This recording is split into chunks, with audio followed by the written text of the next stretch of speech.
L'évangile qu'on vient d'entendre ce matin n'est pas facile à comprendre du premier coup. On nous donne certains éléments.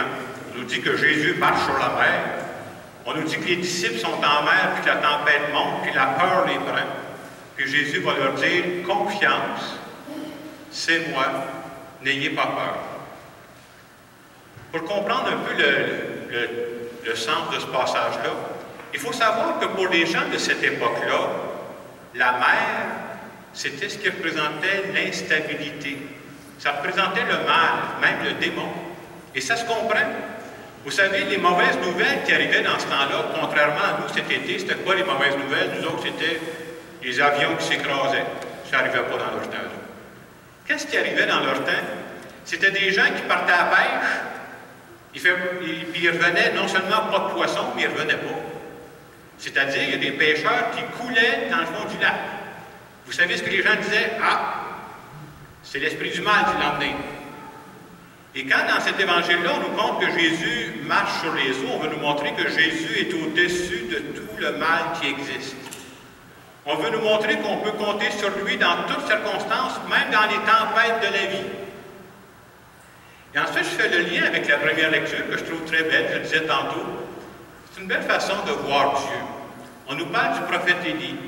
Puis le prophète Élie, dans cette lecture-là, il arrive à la fin de sa vie.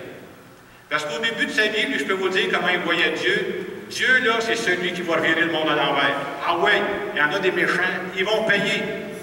Là, il arrive à la fin de sa vie, puis il se rend compte que peut-être que sa vision de Dieu n'était pas bonne. Et il s'en va sur une montagne, puis il dit, je veux rencontrer Dieu. Et pendant qu'il est sur la montagne, il guette, qu'est-ce qui va arriver où je vais rencontrer Dieu? Le premier signe qui arrive, on nous dit que c'est un ouragan. Puis un ouragan, on regarde ça aux nouvelles, dans sa brasse, en s'il vous plaît. Puis la lecture nous dit, mais Dieu n'était pas dans l'ouragan. Après ça arrive un tremblement de terre.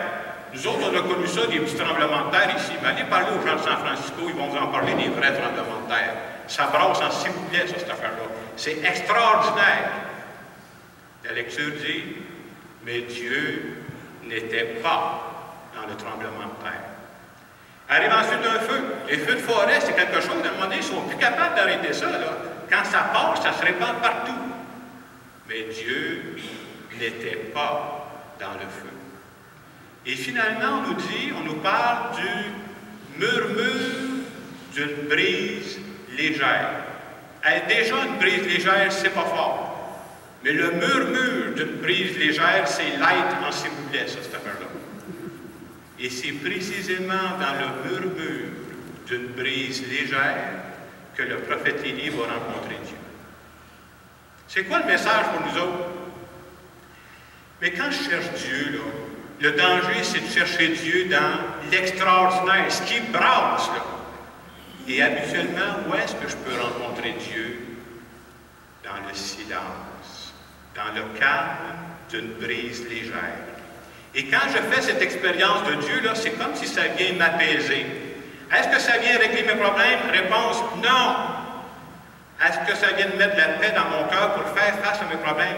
Oui, par exemple. Il y a quelques années, je suis tombé sur un texte qui a été écrit par le docteur Gilles Lapointe.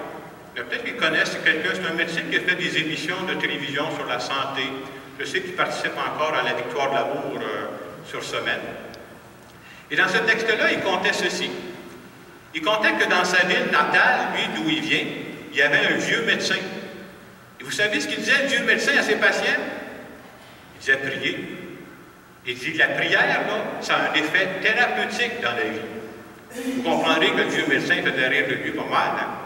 Ça ne veut pas dire qu'il n'y avait pas un fond de vérité. Le docteur Gilles Lapointe, c'est quelqu'un qui est médecin, mais c'est aussi quelqu'un qui donne des conférences pour différents groupes, etc.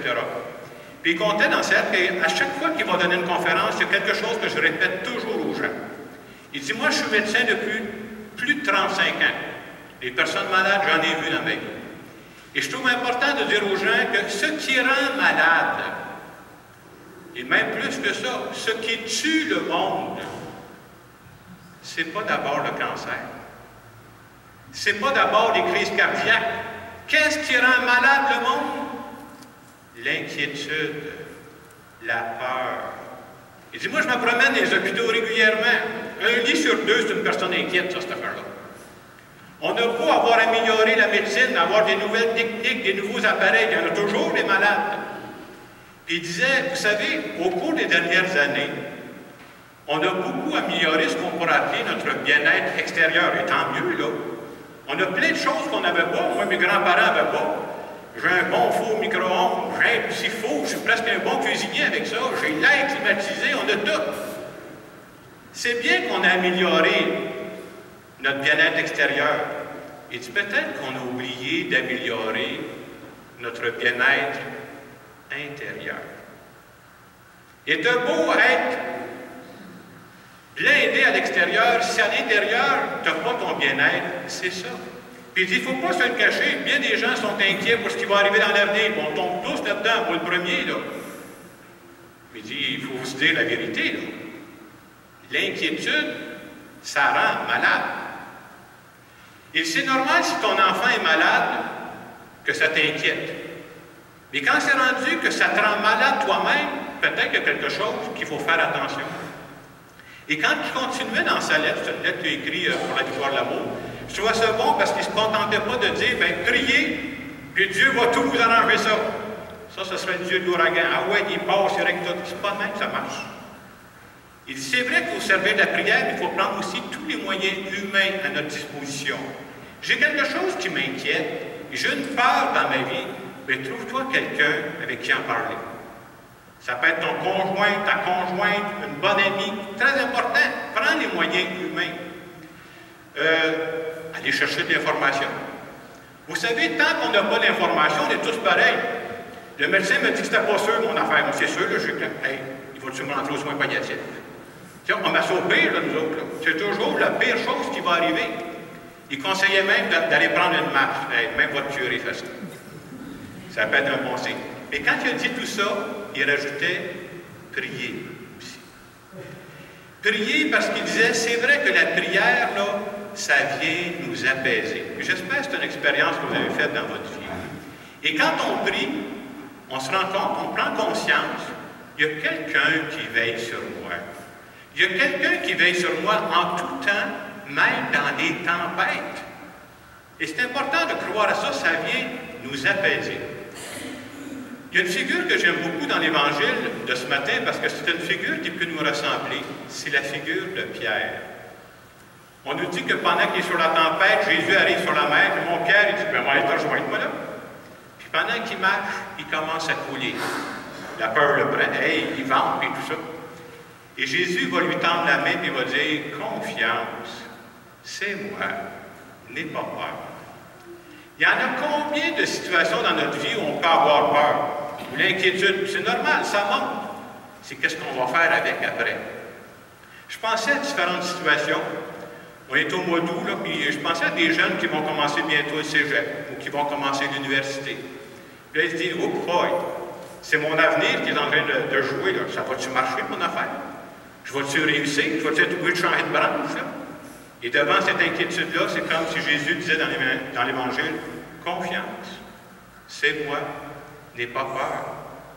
Je pensais dernièrement, j'ai rencontré une jeune maman qui devient maman pour la première fois. Vous savez les questions qu'elle se pose, elle? Il va-tu être en forme, mon bébé? Il va-tu être en santé? Puis elle se dit, moi, là, hein, je sais pas, je vais-tu être une bonne mère, hein? Puis mon chum, là, ça va-tu faire un bon père, ça, cette affaire-là? C'est le genre de questions qu'on peut se poser, hein? Et l'Évangile dit, confiance, c'est moi, n'aie pas peur. Dernièrement, j'ai parlé à des gens qui, eux autres, ils arrivent dans la soixantaine. Là. Moi, c'est loin ça pour moi, mais eux autres sont dans la soixantaine. Là. Eux autres, qui ont rêvé depuis un bout de temps qu'ils vont tomber en retraite. Puis ils ont rêvé à ça, mais là, c'est proche, là. Ils commencent à avoir peur. Elle dit, quand je vais tomber en retraite, là, j'ai plus de titre.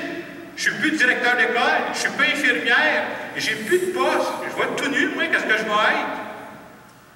L'Évangile dit, confiance, c'est moi, n'aie pas peur. On est tous pareils, on va voir le médecin de temps en temps, il faut passer des prises de sang. Puis là, quand la secrétaire appelle, le médecin voudrait vous voir. Qu'est-ce qu'il y a à dire, là? Je te demande, hein? Confiance, c'est moi, n'aie pas peur. Moi, j'étais chanceux, je vais vous dire la vérité. La dernière fois que j'ai vu mon médecin après une prise de sang, vous ne savez pas ce qu'il me dit. Je suis content de vous dire. Il me dit, Monsieur l'amoureux, vous avez du bon sang. Alors, c'était la bonne nouvelle. Faut pas que je perde mon fil, voilà. Alors, ce matin, on vient rencontrer ce Dieu-là qui est la brise légère. Et quand on vient à l'Eucharistie ce matin, on ne crie pas ça tout le monde, là. Pensez-vous sincèrement que dans toute l'Église ici, il y a une personne qui n'a aucune inquiétude dans sa vie, qui n'a aucune peur? Bien, si vous pensez ça, vous êtes dans le champ gauche. On a tous des inquiétudes. Et ce matin, je vous invite à offrir à Dieu une des inquiétudes que vous portez, une peur, puis de la présenter à Dieu. Puis dans la suite, dans le moment de silence qui va suivre, ce que je demande à Dieu, c'est de souffler sur vous une brise légère. Et pendant qu'il va souffler la brise légère, je peux vous dire d'avance ce qu'il y a à vous dire. Confiance, c'est moi, n'ayez pas peur. On se donne un moment de silence pour goûter à la brise légère ensemble.